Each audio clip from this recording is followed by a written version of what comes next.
Malam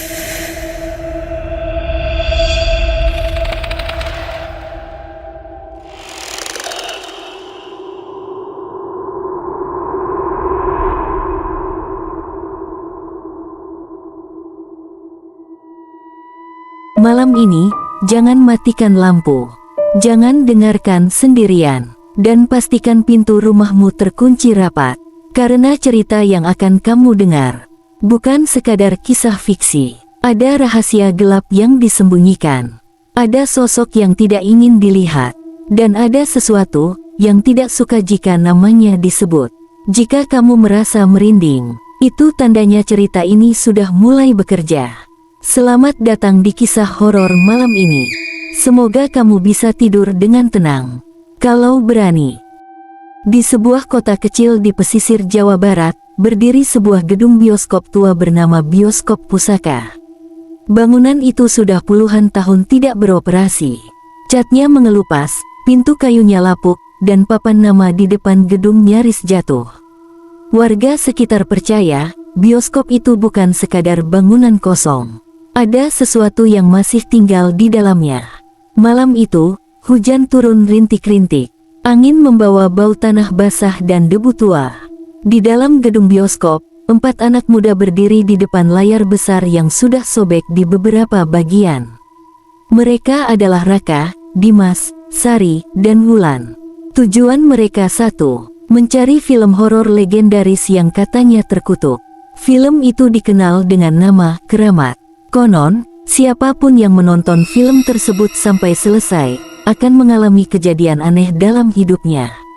Ada yang jatuh sakit tanpa sebab, ada yang melihat bayangan hitam di rumahnya. Bahkan, ada yang menghilang begitu saja. Namun, rasa penasaran jauh lebih kuat daripada rasa takut. Di ruang proyektor, Dimas menemukan sebuah kotak besi berkarat. Di dalamnya, ada gulungan film lama dan sebuah catatan kecil. Tulisan di kertas itu sudah pudar, tapi masih bisa dibaca. Jangan putar setelah maghrib. Raka tertawa kecil. Kalau beneran berbahaya, pasti udah dimusnahkan dari dulu. Mereka membawa gulungan film itu ke ruang utama. Proyektor tua dinyalakan dengan susah payah. Lampunya berkedip, suaranya berderit seperti orang tua yang kelelahan. Saat jarum jam menunjuk pukul 18.10, layar mulai menyala. Gambar pertama muncul, bukan judul film, bukan kredit pembuka. Yang terlihat hanyalah sebuah rumah tua di tengah hutan, dengan pintu kayu besar dan pohon-pohon mati di sekelilingnya. Tidak ada musik, tidak ada dialog, hanya suara angin dan bisikan pelan yang nyaris tak terdengar. Sari merinding, kenapa filmnya sunyi banget? Tiba-tiba, layar menampilkan sosok perempuan berbaju putih, berdiri membelakangi kamera. Rambutnya panjang menutupi wajah. Tanpa peringatan, kepalanya berputar 180 derajat. Matanya hitam, mulutnya tersenyum terlalu lebar. Lampu bioskop langsung mati. Dalam kegelapan, hanya suara proyektor yang masih berputar. Raka, Dimas. Suara itu pelan, seperti bisikan dari dalam dinding. Wulan menjerit kecil. Itu suara kita. Lampu darurat menyala redup. Layar masih menampilkan sosok perempuan itu, tapi sekarang posisinya lebih dekat. Tangannya terangkat perlahan, menunjuk langsung ke arah penonton. Di bagian bawah layar, muncul tulisan merah seperti darah. Kalian sudah dipilih. Dimas mencoba mematikan proyektor, tapi tombolnya macet. Mesin itu justru berputar lebih cepat, suaranya semakin keras. Gambar di layar berubah. Kini menampilkan 4 orang yang duduk di kursi bioskop. Posisi mereka sama persis dengan Raka dan teman-temannya. Bedanya, wajah di layar terlihat pucat dan tidak punya mata. Sari mulai menangis. Kita harus keluar sekarang. Namun, pintu bioskop terkunci. Dari sudut ruangan, terdengar suara langkah kaki. Pelan, berat, seperti sesuatu yang diseret. Lampu proyektor tiba-tiba mati. Ruangan kembali gelap. Dalam keheningan, terdengar satu suara perempuan berbisik tepat di telinga mereka. Film ini belum selesai. Dan saat itu, sesuatu menyentuh bahu Raka. Sentuhan di bahu Raka terasa dingin. Bukan dingin seperti udara malam, tapi seperti menyentuh kulit mayat. Raka menoleh perlahan. Tidak ada siapa-siapa di belakangnya. Namun bau anyir, seperti darah lama dan tanah basah, memenuhi ruangan bioskop. Lampu darurat berkedip lemah, membuat bayangan kursi tampak seperti sosok manusia yang duduk diam. "Keluar, kita harus keluar sekarang," bisik Sari dengan suara gemetar. Mereka berlari ke arah pintu utama. Dimas mendorong sekuat tenaga. Tidak bergerak, pintu itu seolah menyatu dengan tembok, seperti tidak pernah ada jalan keluar sejak awal. Tiba-tiba, layar bioskop menyala sendiri. Proyektor kembali hidup. Gambar yang muncul bukan lagi rumah tua di hutan, melainkan ruang bioskop yang sama, dengan 4 orang duduk di kursi, persis seperti mereka. Namun kali ini, wajah keempat orang itu terlihat jelas. Itu adalah Raka, Dimas, Sari, dan Wulan. Versi di layar tampak pucat, mata cekung, dan bibir mereka berwarna kehitaman. Mereka duduk diam, menatap lurus ke depan seperti mayat hidup. "Kenapa kita ada di situ?" bisik Wulan. Di layar, sosok perempuan berbaju putih muncul dari lorong samping. Rambutnya panjang, basah, dan menutupi wajahnya. Ia berdiri di belakang versi mereka di dalam film. Perempuan itu mencondongkan kepalanya dan berbicara, "Penonton tidak boleh pulang." Tiba-tiba, versi Raka di layar menoleh ke arah kamera. Mulutnya bergerak tanpa suara, tapi bibirnya membentuk kata, "Tolong!" Teriakan Sari pecah di ruangan gelap itu. Ia menunjuk ke salah satu kursi di barisan depan. Ada noda merah segar di sandaran kursi. Bukan karat, bukan cat, darah. Dimas mendekat perlahan. Bau besi menyengat hidungnya. Saat ia menyentuh kursi itu, telapak tangannya terasa lengket. Di lantai, ada jejak seperti bekas tubuh yang diseret ke arah lorong gelap di sisi kanan bioskop. "Di sini pernah ada orang mati," ucap Dimas dengan suara bergetar. Proyektor tiba-tiba berhenti. Sunyi. Lalu terdengar suara tepukan tangan pelan dari lorong gelap. Plak, plak, plak. Langkah kaki menyusul. Dari balik kegelapan, muncul sosok pria tua dengan jas bioskop usang. Wajahnya pucat seperti kertas, matanya kosong, dan senyumnya terlalu lebar. Di dadanya, tergantung name tag berkarat, "Pak Rusdi, operator film." "Selamat menonton," katanya pelan. Padahal film sudah berhenti. Pak Rusdi berjalan terlatih ke arah ruang proyektor. Pintu tua itu terbuka dengan sendirinya. Raka, dengan nekat, mengikutinya dari kejauhan. Di dalam ruang proyektor, terdapat foto-foto lama yang ditempel di dinding. Semua foto menunjukkan penonton bioskop dari berbagai tahun. Namun ada yang aneh. Di setiap foto, satu orang terlihat kabur. Wajahnya rusak, seolah dihapus dari dunia. Di bawah foto, tertulis satu kalimat, "Yang menonton sampai akhir, menjadi bagian dari film." Raka menelan ludah. Di sudut ruangan, ada buku catatan tua. Ia membukanya. Halaman pertama bertuliskan, "Film keramat bukan hiburan. Ia adalah ritual." Pak Rusdi berdiri di belakang Raka tanpa suara. "Film ini membutuhkan penonton baru," katanya. "Dan kalian datang sendiri." Lampu proyektor menyala lagi. Namun sekarang, layar tidak menampilkan film, melainkan ruang bioskop secara langsung. Raka bisa melihat dirinya sendiri berdiri di ruang proyektor, seperti sedang direkam dari dalam film. Dan di belakangnya, perempuan berbaju putih itu berdiri sangat dekat. Raka berlari kembali ke ruang utama, tapi satu kursi kini kosong. Wulan tidak ada di sana. Di layar bioskop, muncul tulisan merah. "Satu sudah menjadi milik kami." Dari speaker terdengar suara Wulan, berbisik pelan. "Aku tidak bisa keluar." Lampu darurat di bioskop berkedip makin cepat, seperti jantung yang hampir berhenti. Raka, Dimas, dan Sari berdiri membeku menatap layar besar yang masih menampilkan tulisan merah itu. "Satu sudah menjadi milik kami." Suara Wulan masih terdengar samar dari speaker, terdistorsi seperti rekaman rusak. "Aku, di dalam, gelap, dingin. Sari jatuh terduduk. Tangisnya pecah tanpa bisa ditahan. "Wulan, tolong keluar, kita pulang." Namun yang menjawab bukan Wulan. Terdengar tawa pelan dari segala arah.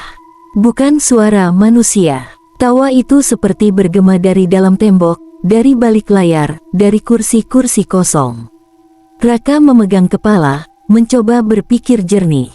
Kita harus cari dia. Kalau film ini semacam ritual, berarti masih ada cara menghentikannya. Dimas menunjuk ke lorong kanan bioskop, tempat sebelumnya terlihat jejak darah. Dari sana suara Wulan terakhir terdengar. Mereka berjalan perlahan menyusuri lorong sempit yang dipenuhi poster film lama. Semua poster menampilkan judul yang sudah tidak bisa dibaca, namun wajah-wajah di dalamnya terlihat seperti sedang berteriak. Udara semakin dingin. Nafas mereka berubah menjadi uap tipis.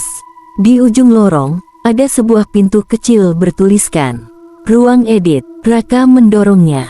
Ruangan itu gelap, hanya diterangi satu lampu gantung berwarna kuning kusam.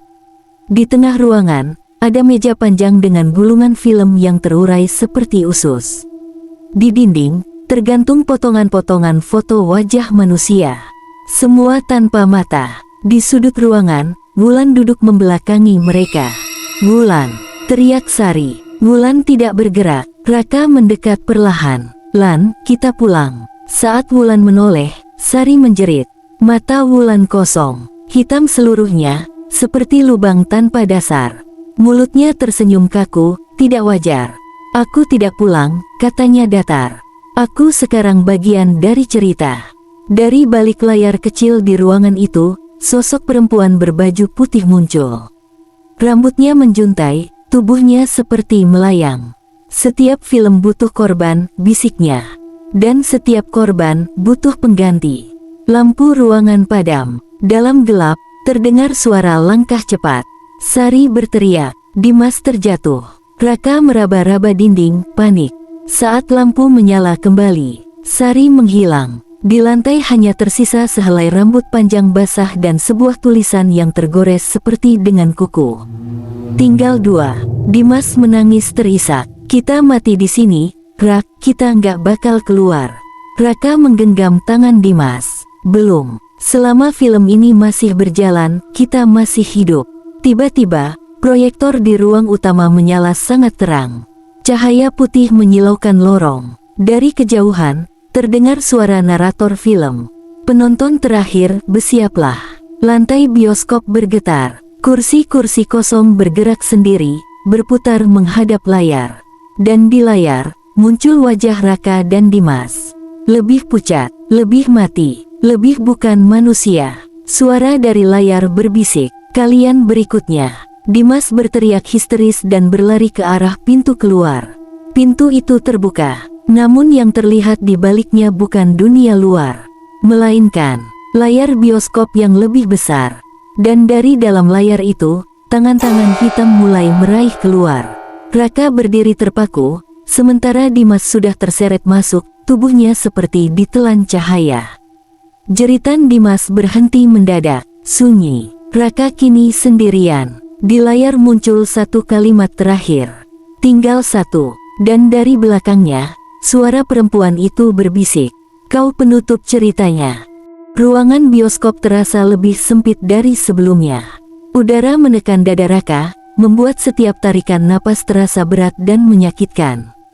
Lampu darurat sudah mati sepenuhnya, menyisakan cahaya samar dari layar besar yang terus menyala tanpa henti. Tulisan "Tinggal 1" masih terpampang jelas. Raka berdiri sendirian di antara kursi-kursi kosong yang kini menghadap ke arahnya, seolah semua penonton sedang menatap balik. "Ini cuma film, ini cuma film," gumamnya, meski suaranya sendiri terdengar asing di telinganya. Tiba-tiba, suara proyektor berubah. Tidak lagi seperti mesin tua, melainkan seperti napas berat makhluk hidup. Di layar, muncul potongan-potongan adegan dari hidup Raka. Ia kecil, sedang bermain di halaman rumah. Ia remaja, tertawa bersama teman-temannya. Ia dewasa, masuk ke bioskop tua malam ini. Semua diputar tanpa suara, tapi wajah Raka di layar selalu menatap lurus ke kamera, menatapnya sekarang. Lalu adegan berubah. Di layar terlihat Raka duduk di kursi bioskop, sendirian, wajahnya pucat, matanya kosong. "Kenapa kau masih melawan?" Terdengar suara perempuan berbaju putih, kini lebih dekat, lebih jelas. Raka menoleh. Sosok itu berdiri di ujung lorong, tidak menyentuh lantai. Rambutnya basah, wajahnya masih tersembunyi, tapi senyumnya terlihat dari balik helai rambut hitam. "Aku nggak mau jadi bagian dari film ini," jawab Raka dengan suara gemetar. "Aku mau pulang." Perempuan itu tertawa pelan. Tidak ada pulang untuk penonton terakhir. Lantai bioskop berderit, kursi-kursi mulai bergerak perlahan, menutup jalan ke pintu keluar. Raka berlari ke arah layar, satu-satunya sumber cahaya. Saat ia menyentuh layar itu, tangannya tidak mengenai kain. Tangannya masuk, seperti menembus air dingin. Raka menarik tangannya dengan panik, tapi layar itu kini beriak, seperti permukaan kolam hitam. Dari dalamnya, muncul wajah Dimas. Matanya kosong, mulutnya bergerak pelan. "Rak, ikut kami." Wajah Sari muncul di sampingnya, rambutnya basah, wajahnya pucat. "Di sini lebih tenang." Lalu Wulan. Akhir cerita selalu indah. Raka mundur dengan napas terengah. "Ini nggak nyata, kalian nggak nyata." Namun layar menjawabnya dengan satu kalimat. "Film ini hidup dari ketakutanmu."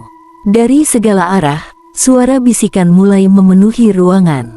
Teriakan, tangisan, doa yang terpotong.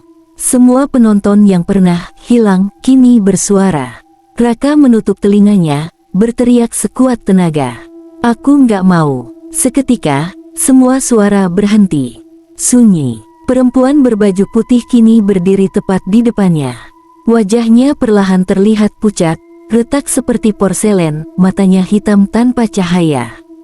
"Kau sudah menonton sampai akhir," bisiknya. "Sekarang, kau harus tinggal." Tangannya terangkat, menunjuk ke arah layar. Di layar, kursi terakhir menyala. Dengan namanya tertulis di sandaran. Raka. Lantai di bawah kaki Raka mulai retak, membentuk pola seperti gulungan film. Ia terjatuh. Gelap. Dan sebelum kesadarannya hilang, suara narator film terdengar satu kali lagi. Rekaman selesai. Penonton terakhir telah dipilih. Gelap tidak langsung menelan Raka sepenuhnya. Ia masih bisa merasakan lantai dingin di bawah tubuhnya, bau debu dan besi tua yang menusuk hidung, serta suara detak jantungnya sendiri yang terdengar terlalu keras. Pelan-pelan, ia membuka mata. Ia tidak lagi berada di dalam bioskop. Raka kini berdiri di sebuah ruangan yang sangat mirip dengan ruang proyektor, tapi lebih luas, lebih bersih, dan terasa tidak nyata. Dindingnya berlapis gulungan film yang bergerak sendiri, memutar potongan-potongan wajah manusia yang berteriak tanpa suara. Di tengah ruangan, berdiri sebuah kursi tua. Di sandarannya tertulis, "Raka, penonton terakhir. Kau sudah sampai di balik layar." Terdengar suara perempuan itu, kini bergema dari segala arah. Raka menoleh, tapi sosok itu tidak terlihat. Yang ada hanya bayangannya di dinding, tinggi, kurus, dengan rambut panjang menjuntai seperti bayangan air. "Apa yang kalian inginkan dariku?" tanya Raka, suaranya lemah namun penuh amarah. "Kalian sudah ambil semuanya." Gulungan film di dinding mulai berputar lebih cepat. Gambar berubah menjadi adegan-adegan mengerikan, orang-orang yang menjerit di kursi bioskop, wajah mereka perlahan memudar, digantikan oleh ekspresi kosong. "Film ini hidup dari ingatan," jawab suara itu. "Dan ingatan membutuhkan saksi." Tiba-tiba, lantai bergetar. Dari balik gulungan film, muncul sosok-sosok samar, bayangan manusia tanpa wajah. Mereka berjalan pelan, mengelilingi Raka. Setiap langkah mereka meninggalkan suara seperti pita film yang terseret. Raka mundur hingga punggungnya menyentuh kursi bertuliskan namanya. "Aku bukan bagian dari ini," bisiknya. Salah satu bayangan mendekat. Dari kepalanya yang kosong, terdengar suara Dimas. "Rak, aku lelah." Bayangan lain menyuarakan suara Sari. "Di sini tidak sakit." Dan yang terakhir, suara Wulan. Kita hanya menonton selamanya. Raka menutup mata, menahan air mata. Maafkan aku, katanya pelan. Kursi di belakangnya tiba-tiba menarik tubuhnya ke belakang, seperti tangan tak terlihat. Raka terjatuh ke dudukan kursi itu, dan sabuk hitam muncul sendiri, mengikat pergelangan tangan dan dadanya. Layar besar muncul di depannya, entah dari mana.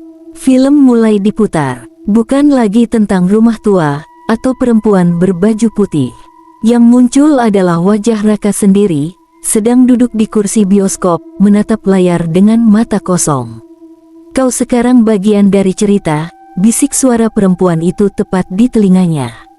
Lampu di ruangan itu meredup, gulungan film berhenti, dan suara proyektor berubah menjadi suara napas panjang, puas. Namun, jauh di dalam diri Raka, masih ada satu percikan kecil, sebuah pikiran yang belum sepenuhnya padam. Jika ini film, maka pasti ada akhir. Dan di balik layar gelap itu, sesuatu mulai retak. Gelap tidak langsung menelan Raka sepenuhnya. Ia masih bisa merasakan lantai dingin di bawah tubuhnya, bau debu dan besi tua yang menusuk hidung, serta suara detak jantungnya sendiri yang terdengar terlalu keras. Pelan-pelan, ia membuka mata. Ia tidak lagi berada di dalam bioskop. Raka kini berdiri di sebuah ruangan yang sangat mirip dengan ruang proyektor, tapi lebih luas, lebih bersih, dan terasa tidak nyata. Dindingnya berlapis gulungan film yang bergerak sendiri, memutar potongan-potongan wajah manusia yang berteriak tanpa suara. Di tengah ruangan, berdiri sebuah kursi tua. Di sandarannya tertulis, "Raka, penonton terakhir. Kau sudah sampai di balik layar." Terdengar suara perempuan itu, kini bergema dari segala arah. Raka menoleh, tapi sosok itu tidak terlihat. Yang ada hanya bayangannya di dinding, tinggi, kurus, dengan rambut panjang menjuntai seperti bayangan air. "Apa yang kalian inginkan dariku?" tanya Raka, suaranya lemah namun penuh amarah. "Kalian sudah ambil semuanya." Gulungan film di dinding mulai berputar lebih cepat. Gambar berubah menjadi adegan-adegan mengerikan, orang-orang yang menjerit di kursi bioskop, wajah mereka perlahan memudar, digantikan oleh ekspresi kosong. "Film ini hidup dari ingatan," jawab suara itu. "Dan ingatan membutuhkan saksi." Tiba-tiba, lantai bergetar. Dari balik gulungan film, muncul sosok-sosok samar, bayangan manusia tanpa wajah. Mereka berjalan pelan, mengelilingi Raka. Setiap langkah mereka meninggalkan suara seperti pita film yang terseret. Raka mundur hingga punggungnya menyentuh kursi bertuliskan namanya. "Aku bukan bagian dari ini," bisiknya. Salah satu bayangan mendekat. Dari kepalanya yang kosong, terdengar suara Dimas. "Rak, aku lelah." Bayangan lain menyuarakan suara Sari. "Di sini tidak sakit." Dan yang terakhir, suara Wulan. "Kita hanya menonton selamanya." Raka menutup mata, menahan air mata. "Maafkan aku," katanya pelan. Kursi di belakangnya tiba-tiba menarik tubuhnya ke belakang, seperti tangan tak terlihat. Raka terjatuh ke dudukan kursi itu, dan sabuk hitam muncul sendiri, mengikat pergelangan tangan dan dadanya. Layar besar muncul di depannya, entah dari mana. Film mulai diputar, bukan lagi tentang rumah tua, atau perempuan berbaju putih. Yang muncul adalah wajah Raka sendiri, sedang duduk di kursi bioskop, menatap layar dengan mata kosong. "Kau sekarang bagian dari cerita," bisik suara perempuan itu tepat di telinganya. Lampu di ruangan itu meredup, gulungan film berhenti, dan suara proyektor berubah menjadi suara napas panjang, puas. Namun, jauh di dalam diri Raka, masih ada satu percikan kecil, sebuah pikiran yang belum sepenuhnya padam. Jika ini film, maka pasti ada akhir. Dan di balik layar gelap itu, sesuatu mulai retak. Cahaya putih itu tidak langsung menghilang. Ia seperti menembus kelopak mata, menusuk kepala Raka dari dalam. Suara dengungan berubah menjadi bisikan ribuan suara yang saling bertumpuk, tangis, tawa, doa, makian, semuanya menyatu seperti satu makhluk raksasa yang sedang bernapas. Perlahan, rasa dingin di tubuhnya menghilang. Raka membuka mata. Ia berdiri di tengah bioskop pusaka, namun bentuknya kini jauh lebih besar dari sebelumnya. Langit-langitnya menjulang seperti kubah gereja tua, dengan layar raksasa setinggi gedung 2 lantai. Kursi-kursi kosong membentang tanpa ujung, semuanya menghadap ke satu titik layar. Dan di layar itu, tertulis namanya, Raka, pemeran utama. Jantungnya berdetak keras. Ini cuma ilusi, ini cuma film, bisiknya, meski suaranya sendiri terdengar asing di telinganya. Lampu sorot menyala, menyorot satu kursi di tengah bioskop. Di kursi itu, duduk seorang pria. Wajahnya sama persis dengan Raka. Namun matanya hitam pekat, tanpa putih mata, dan senyum tipisnya terlihat terlalu lebar. "Kau datang tepat waktu," kata sosok itu. "Film ini tidak pernah berjalan tanpa dirimu." Raka mundur selangkah. "Kau, aku." Suaranya bergetar. Sosok itu berdiri, langkahnya tidak bersuara. "Aku adalah versi yang tinggal," jawabnya pelan. "Versi yang menerima cerita ini, saat kau masih mencoba melarikan diri." Layar raksasa di belakang mereka mulai memutar adegan. Raka melihat kembali hidupnya, masa kecil, tawa bersama teman-teman, mimpi-mimpi yang belum tercapai. Namun setiap adegan selalu berakhir dengan satu hal, dirinya sendirian di ruang gelap. "Kenapa semua ini terjadi?" teriak Raka. "Kami hanya menonton film." Sosok itu tertawa kecil. "Tidak," katanya. "Kalian menonton rumah ini. Dan rumah ini selalu meminta penonton untuk tinggal." Kursi-kursi bioskop tiba-tiba bergerak sendiri, berderit, mengelilingi Raka seperti lingkaran. Dari setiap kursi, muncul bayangan hitam menyerupai manusia, duduk diam, menatapnya tanpa wajah. Satu suara terdengar serempak dari mereka. "Lanjutkan ceritanya." Raka menutup telinga, namun suara itu justru terdengar dari dalam kepalanya.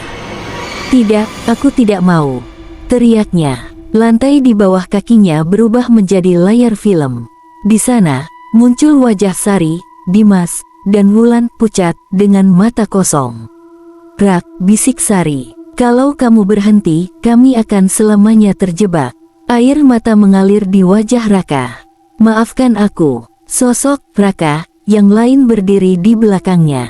"Tidak ada maaf di sini," katanya. "Hanya peran." Tiba-tiba, proyektor menyala sendiri. Cahaya tajam menyorot tubuh Raka, membuat bayangannya menjulang tinggi di dinding. Di layar, muncul judul baru. Adegan 7 penonton terakhir. Sosok perempuan berbaju putih muncul di ujung lorong bioskop, berjalan perlahan ke arah Raka. Gaunnya menyapu lantai, wajahnya retak seperti porselen tua. "Kau sudah jauh berjalan," bisiknya. "Sekarang, kau harus memilih." "Memilih apa?" tanya Raka lemah. "Menjadi cerita, atau menghilang bersamanya?" Bayangan teman-temannya di layar mulai memudar, seperti kaset yang rusak. Raka berteriak, berlari ke arah layar, mencoba meraih mereka. Tangannya menembus cahaya, dingin, kosong. Sosok Raka yang lain mendekat, lalu berbisik di telinganya. "Kau tidak sedang menonton film, Rak. Kau adalah film itu sendiri." Layar tiba-tiba memecah menjadi ribuan fragmen cahaya. Semua suara berhenti, hening. Lalu satu kalimat muncul, perlahan, seperti ditulis dengan darah. Tinggal satu adegan lagi. Raka berdiri sendirian di tengah bioskop yang kini gelap total. Tidak ada kursi, tidak ada layar, hanya satu pintu kecil di kejauhan. Dan di balik pintu itu, terdengar suara detak jantung, yang terasa bukan berasal dari tubuhnya sendiri. Pintu kecil itu terbuka perlahan, tanpa suara engsel, seolah hanya digeser oleh sesuatu yang tak terlihat. Dari dalamnya keluar cahaya kemerahan, seperti lampu proyektor tua yang hampir rusak. Raka melangkah masuk. Lorong di balik pintu tidak seperti bioskop. Dindingnya dipenuhi potongan film yang bergerak sendiri, menampilkan wajah-wajah penonton yang pernah datang ke tempat itu. Mereka tertawa, menangis, menjerit, lalu membeku dengan ekspresi ketakutan saat layar menjadi hitam. Langkah Raka bergema, namun suaranya terasa seperti datang dari jauh. "Ini masih mimpi, kan?" bisiknya. Tidak ada jawaban, hanya suara detak jantung yang kini terdengar semakin jelas. Di ujung lorong, berdiri sebuah ruangan besar. Tidak ada pintu, hanya tirai hitam yang bergoyang pelan, seolah ditiup napas makhluk tak kasat mata. Begitu Raka menyingkap tirai itu, ia langsung terpaku. Ruangan itu adalah studio film. Lampu-lampu besar menggantung di langit-langit. Kamera tua berdiri menghadap ke sebuah set, replika bioskop pusaka, lengkap dengan kursi, layar, dan lorong gelapnya. Namun yang membuat Raka nyaris jatuh terduduk adalah, di dalam set itu, ada dirinya sendiri. Versi Raka yang lain sedang duduk di kursi penonton, menatap layar dengan wajah kosong. Di sekelilingnya, duduk sosok-sosok bayangan, sama seperti yang tadi mengepungnya. Seorang pria tua bertopi sutradara berdiri di samping kamera. Wajahnya tertutup bayangan, namun suaranya terdengar jelas dan berat. "Selamat datang di adegan persiapan," katanya. "Sebentar lagi, kisahmu akan disempurnakan." Raka menelan ludah. "Kamu, siapa?" Pria itu menoleh perlahan. Matanya bersinar merah di balik gelap. "Aku penjaga cerita," jawabnya. "Dan film ini sudah lapar." Di layar monitor, adegan berubah. Kini terlihat Sari berjalan sendirian di lorong bioskop, memanggil nama Raka. "Rak, kamu di mana?" Raka berteriak, namun suaranya tidak keluar. Tiba-tiba, lantai studio terasa lengket, seperti dipenuhi cairan dingin. Saat Raka melihat ke bawah, kakinya berdiri di atas potongan pita film yang basah, berwarna hitam kemerahan. Setiap potongan film berisi satu momen. Wulan menjerit, Dimas terjatuh, Sari menangis, dan Raka sendiri menatap kamera dengan senyum yang bukan miliknya. "Kau sudah menyerahkan dirimu sejak pertama kali menonton," ujar pria tua itu. "Sekarang, tubuhmu hanya menunggu peran terakhir." Lampu studio menyala terang. Dari balik tirai, muncul sosok perempuan berbaju putih yang retak wajahnya. Ia berjalan mendekati Raka, langkahnya tidak menyentuh lantai. "Tak perlu takut," bisiknya. "Cerita hanya ingin diakhiri dengan indah." Raka mundur, tapi dinding di belakangnya berubah menjadi layar film. Tubuhnya terasa berat, seperti sedang direkam oleh ribuan mata tak terlihat. "Lepaskan aku," teriaknya. Pria tua itu mengangkat tangan. "Tenang," katanya dingin. Semua penonton akhirnya menjadi bagian dari layar. Di layar raksasa, judul baru muncul. Adegan 8 kehilangan diri. Wajah Raka mulai terdistorsi di pantulan kaca kamera. Matanya tampak kosong, senyumnya melebar sendiri. Di dalam kepalanya, suara-suara berbisik. "Diam, duduk, tonton." Raka menutup mata, berusaha mengingat siapa dirinya sebenarnya. Ia mengingat tawa Sari, candaan Dimas, suara Wulan yang selalu cerewet. Air mata jatuh. "Aku bukan milik kalian." Cahaya tiba-tiba berkedip, kamera bergetar. Untuk sesaat, semua bayangan terdiam. Namun kemudian, suara pria tua itu terdengar lebih keras dari sebelumnya. "Kalau begitu, kita percepat saja ke akhir." Lampu studio padam. Kegelapan menelan segalanya. Satu kalimat terakhir muncul di udara, menyala seperti bara. Realitas sudah terbuka, dan dari dalam gelap, terdengar suara langkah kaki. Bukan satu, bukan dua, melainkan ratusan. Gelap tidak langsung lenyap. Ia menekan, seperti kain basah yang menutup wajah Raka dari segala arah. Bau seluloid busuk dan debu tua memenuhi udara, membuat napas terasa berat. Lalu, suara hujan. Bukan hujan biasa, tapi suara air yang jatuh di atas atap seng, berisik, dingin, dan seolah tak pernah berhenti.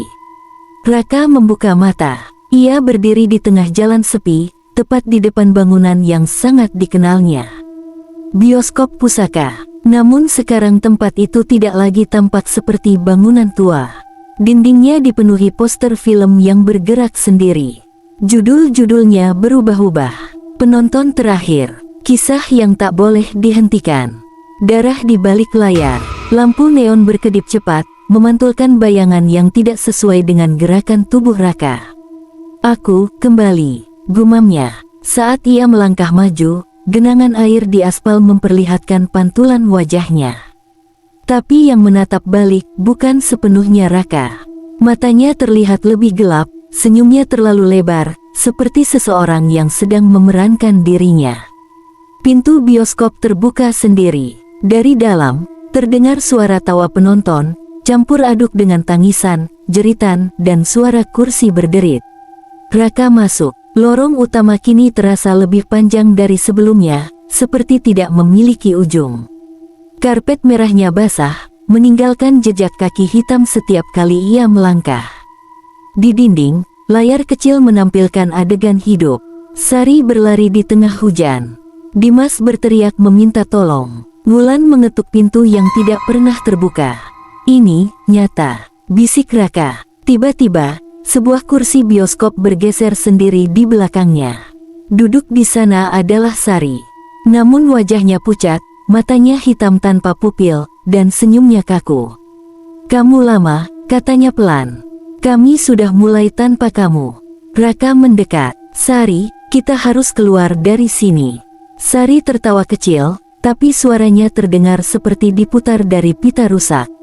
"Keluar kemana? Ini rumah kita sekarang." Lampu bioskop mati. Layar besar di depan mereka menyala, menampilkan adegan kehidupan Raka sendiri. Saat kecil, saat tertawa, saat pertama kali masuk bioskop pusaka. Di sudut layar, muncul tulisan, "Subjek siap untuk adegan akhir." Tiba-tiba, kursi-kursi di sekeliling mulai terisi oleh sosok-sosok hitam. Mereka duduk diam, menatap layar, tidak berkedip. Sari berdiri. "Kamu harus menyelesaikannya," katanya. "Kalau tidak, dunia ini akan bocor." Dari layar, tangan hitam keluar perlahan, merobek batas antara film dan kenyataan. Lantai bioskop retak, menampakkan gulungan film raksasa berputar di bawahnya. Bangunan bergetar, poster-poster menjerit, langit-langit meneteskan cairan hitam seperti tinta. Raka merasakan dadanya sesak, pikirannya dipenuhi suara-suara asing. "Main, ulangi, akhiri." Di ujung lorong, pria tua bertopi sutradara muncul kembali. "Kau sudah terlalu jauh untuk mundur," katanya. "Sekarang, kau bukan hanya penonton." Lampu merah menyala di atas kamera. "Kau adalah akhir ceritanya." Pintu-pintu darurat terbuka serentak, menampakkan kegelapan tanpa dasar. Angin dingin berhembus, membawa bisikan ratusan suara. "Masuk, masuk, masuk." Raka berdiri di tengah bioskop yang runtuh perlahan, di antara dunia nyata dan dunia film yang mulai menyatu. Ia menutup mata, menggenggam dadanya. "Aku tidak akan jadi milik cerita ini." Namun layar sudah menampilkan judul berikutnya. Adegan 9 batas realitas. Dan dari dalam kegelapan, sesuatu yang bukan manusia mulai merangkak keluar. Udara di dalam bioskop pusaka berubah menjadi berat dan lengket, seperti napas dari makhluk raksasa yang sedang sekarat. Lampu merah di atas kamera berkedip semakin cepat, seolah menghitung detik menuju kehancuran. Dari layar besar, sosok itu akhirnya keluar sepenuhnya. Tubuhnya tinggi, kurus, terbuat dari potongan-potongan film yang menyatu seperti daging basah. Wajahnya tidak utuh, hanya ada satu mata besar yang terus memutar adegan kematian para penonton sebelumnya. Setiap langkahnya meninggalkan jejak seluloid berdarah di lantai bioskop. Sari berdiri di depan Raka. "Ini bukan film lagi," bisiknya. "Ini ritual." Makhluk itu mengangkat tangannya. Dari dinding, layar-layar kecil menyala serempak, menampilkan semua orang yang pernah masuk ke bioskop itu, menjerit, terbakar, terkubur, dan hilang tanpa jejak. Suara mereka bergema bersamaan. "Lanjutkan cerita, atau kami tak pernah tenang." Raka menutup telinganya, tapi suara itu menembus pikirannya. "Kenapa aku?" teriaknya. "Aku cuma penonton." Pria tua bertopi sutradara muncul dari balik bayangan, wajahnya kini meleleh seperti lilin. "Karena kau menonton sampai akhir," katanya. "Dan yang menonton selalu menjadi bagian dari cerita." Langit-langit bioskop retak, hujan hitam turun dari celah-celahnya. Makhluk film itu mendekat, dan setiap langkahnya membuat kursi penonton berubah menjadi makam hidup. Tangan-tangan keluar dari sandaran, mencoba meraih Raka. Sari berteriak, "Raka, film ini hidup karena masih ada penonton." Raka menoleh ke layar utama. Di sana, ia melihat satu tombol besar. Stop, tapi tepat di bawahnya tertulis, "Menekan tombol ini akan menghapus semua yang terikat dengan film, termasuk Sari, termasuk dirinya." Makhluk itu mengeluarkan suara seperti pita kaset yang terbakar. Cerita tidak boleh berhenti. Tangannya hampir menyentuh wajah Raka. Raka menggigil, air mata bercampur hujan hitam. "Maaf." Dengan seluruh tenaganya, ia menekan tombol stop. Layar meledak dalam cahaya putih. Suara jeritan berubah menjadi sunyi mutlak. Dinding bioskop runtuh seperti debu tua. Kursi-kursi lenyap. Makhluk film itu terbakar dari dalam, berubah menjadi potongan-potongan pita hitam yang menguap di udara. Sari menatap Raka untuk terakhir kalinya. Wajahnya kini normal, matanya jernih. "Terima kasih," katanya pelan. "Kami akhirnya bebas." Tubuhnya memudar, seperti adegan yang selesai diputar. Raka terjatuh ke lantai. Gelap. Ia terbangun di tengah hujan. Bioskop pusaka sudah menjadi reruntuhan kosong, tak ada poster, tak ada lampu, tak ada suara. Hanya bangunan tua yang tampak seperti bangunan biasa. Polisi dan warga berdatangan. Tidak ada yang mengingat Sari. Tidak ada yang mengingat film terkutuk itu. Hanya Raka. Di sakunya, ia menemukan satu potongan kecil film yang masih basah. Di atasnya tertulis, "Cerita selesai untuk sekarang." Lampu jalan berkedip, dan jauh di balik hujan, terdengar suara kamera. Klik. Hujan masih turun ketika Raka berdiri di depan reruntuhan bioskop pusaka. Bangunan itu kini tampak seperti gedung tua biasa, retak, berlumut, dan hampir runtuh. Tak ada poster, tak ada lampu, tak ada tanda pernah ada film terkutuk di dalamnya.